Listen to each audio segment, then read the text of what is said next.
Olá pessoal, aqui é Sidney falando. Vamos falar um pouquinho a respeito da Bíblia. Embora muitos não conheçam, não vejam assim, eu vejo a Bíblia como um livro histórico. Histórico sim.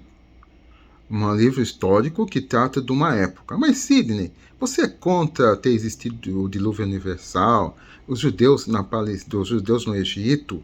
Mas como você vai falar que a Bíblia é um livro histórico, com tantas contradições? Sim, é um livro histórico, um documento histórico, mais precisamente. Vocês têm que ver a época em que ele está se falando. Quando vocês analisam a Bíblia e vocês veem contos fundantes, como, por exemplo, o Jardim do Éden, se vocês forem traçar pelos 4 maiores corpos de água que existiam na Palestina, você vai chegar exatamente aonde fica o Jardim do Éden. É a própria cidade-templo de Jerusalém. Sim. Adão representa o povo, tanto que em os idiomas antigos, como o garítico, quer dizer povo. Então, qual é a mensagem do Jardim do Éden? Olha, meu amigo, não desrespeite a lei divina. E quem é o aplicador da lei divina? O sacerdote. Não queira o que é nosso. Porque a árvore não é do bem e do mal, pessoal. A árvore, na tradução correta, é a árvore do bom e do ruim. O que era o bom? Obedecer à lei divina, que era propagada pelo sacerdote. E o ruim é o desobedecimento dela, querer você fazer a lei. Provavelmente a árvore da vida era o quê? A dinastia. Exatamente, a dinastia de um rei. E quem era a cobra? Quem era a cobra que estava lá no Éden? Provavelmente a cobra representava a figura do faraó, que o faraó era o rei, era um rei. Tanto é que o próprio Egito é representado por uma cobra, por 2 cobras. Uma cobra, mas na coroa do faraó, o Alto e o Baixo Egito. Além disso, o próprio Nilo é representado como uma cobra, onde o delta seria a cabeça da cobra, onde ficava Avares, uma das cidades que foram capitais do Egito. Então a mensagem é, olha, meu amigo, não deseje ter o que não é teu. Não deseje ter o poder. O poder é nosso, do sacerdote dado por Deus.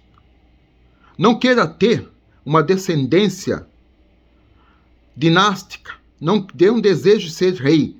Não dê ouvido à cobra. A cobra é mentirosa. Então não deseje ser que nem a cobra. Não deseje ter um rei.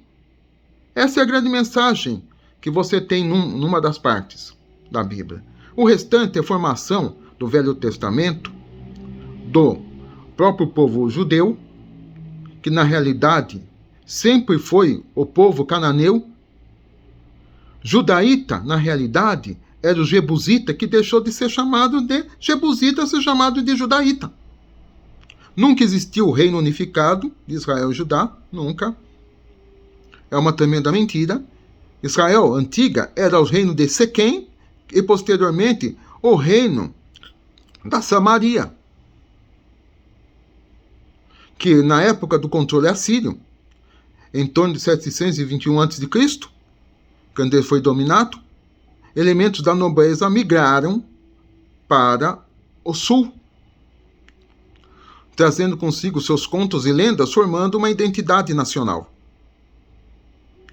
Quanto aos livros dos personagens fictícios de Ezequiel e Daniel, Ezequiel é um livro onde você vai ver figuras como com cabeça de águia, cabeça de leão e cara humana. Representa o que isso? Representa um homem que está potencializado, onde o corpo de leão, a cabeça de leão, representa a força. A cabeça de águia representa astúcia e velocidade. E a cabeça de homem representa o quê? Que aquilo é um homem. Ezequiel é um chamamento para o rei de Ciro evitar a invasão dos macedônios. A estrela da manhã que está se referindo, o rei de Ciro, é o rei da época do que estava acontecendo aquilo, a invasão macedônia, que ele não quis abrir os seus portos, não quis abrir a passagem pela cidade, nem para a Pérsia e nem para a Macedônia. Preferiu sacrificar numa derrota desonrosa parte de sua população a abrir a cidade para a entrada dos macedônios. Por isso que fala da queda de Ciro, de Tiro, Merazeno. Por isso que fala que Tiro aquelas Formoso, rei de Tiro, e acabou decedendo. Quer dizer, essa desonra que aconteceu, e vou falar num outro vídeo, foi o que propiciou esse chamamento. Agora outra figura mitológica, Daniel, ou se vocês preferem chamar de Daniel. Daniel era um personagem fictício de Ugarit, e esse personagem fictício representava a cidade de Ugarit e posteriormente a cidade de Tiro, num segundo momento. Ele era obediente a Deus El e teve seu filho, Acat, morto pela deusa da guerra. Isso eu falarei num outro vídeo. Mas o que tem a ver? Mas por que se apropriaram dessa figura lendária? Porque, em um segundo momento, quando houve a invasão grega e quando houve a divisão do império, surgindo os Seleucidas, é um chamamento invocando uma divindade em comum, tanto a Judá, ou se prefere a Judéia, tanto a Judá quanto a Tiro, que era a divindade El. Então eles falando, olha, nós também somos filhos de El, nós também seguimos a El, temos como patrono Deus El, assim como você. Por isso que eles usaram essa figura mitológica chamada de Danel.